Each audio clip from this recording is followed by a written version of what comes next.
Okay, so first we have the HKS short ram air filter with the classic green mushroom. This has a lot of good airflow and provides, you know, good airflow to the engine. And also, it comes with this hole for the mass airflow sensor. And this bracket's supposed to be switched around and it goes on a bolt down there. You can see it. It's a bolt down there somewhere. We're gonna switch that around. And next we have the Zero Sports short ram air intake connector. Yeah, it just pretty much connects it from right here. So it'd be right there. The MF sensor. Yeah, we just remove this first. And here's the tools you're gonna need. You're gonna need a Phillips screwdriver for the MAF sensor. You're gonna need a flat screwdriver for the tightening clamps. Gloves are optional. Some sort of lubricant will help you a lot. WD-40, or in this case we're using PB Blaster, works just great.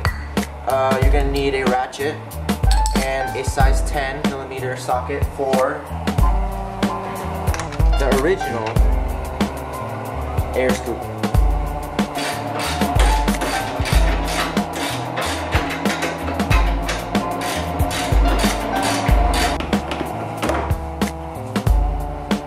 Here is a bolt that the brackets will be connected to on this one right here.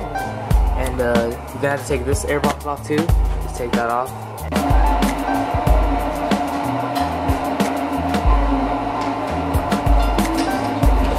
Okay, so we just finished loosening these up. This is ready to come off, but first we have to take this off, which we did.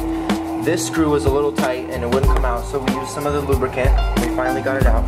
You have to disconnect all these hoses, and then you finally are able to get this box off. Then you can take out the old filter and throw it away. Next, we have to unscrew this bolt, but it's pretty far back there. So you're gonna need something like this to get down there. The 13mm.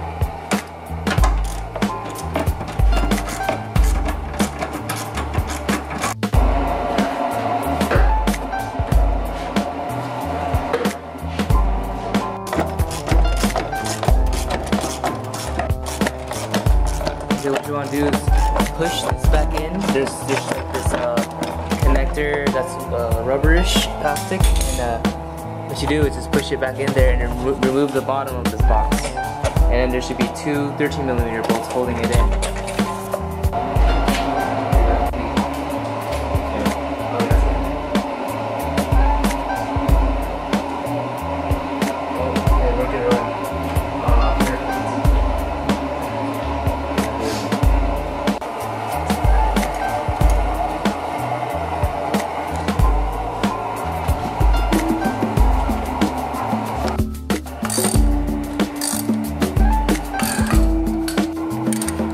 All we have to do is put the MAF sensor back in, tighten that up, maybe zip tie these hoses here, and we're ready to go.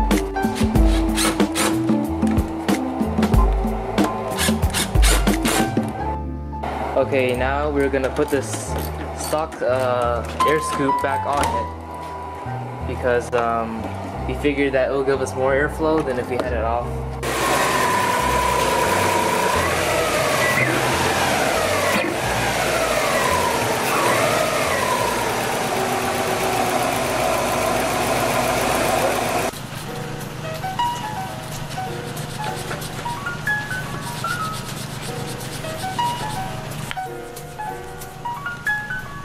Okay, this is a aftermarket tow hook that you can get off eBay or Amazon or any site really online for about 20 bucks. They're usually around there.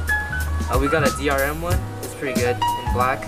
They come in all colors, and usually when you buy them, you get first the actual tow hook. You get like a block for mounting it, and then you get washers, nuts, and bolts. Okay, to mount it, you just look for your OEM tow hook. On the Subaru, it's on the right side. Usually they're in the middle. It looks like this, as you can see here. And what you do here is you take your tow hook and the block. You first start out with one bolt and one washer. And then you just put it in like that. Then you take your second bolt. And put it like that.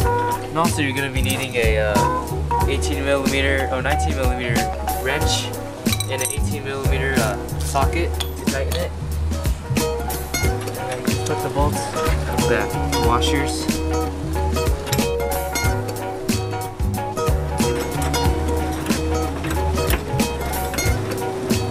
You don't have to tighten it all the way, you just put it out for now, just make sure they're on.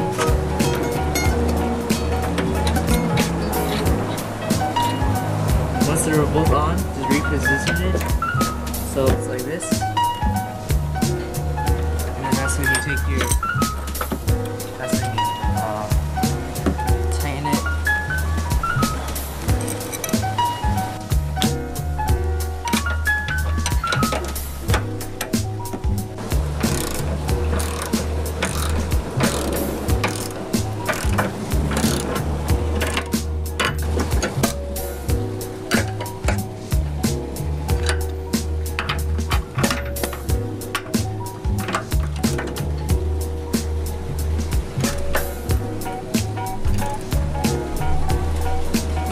You don't want it too tight, just tighten it to where it's nice and snug and shake it to see if it's tight.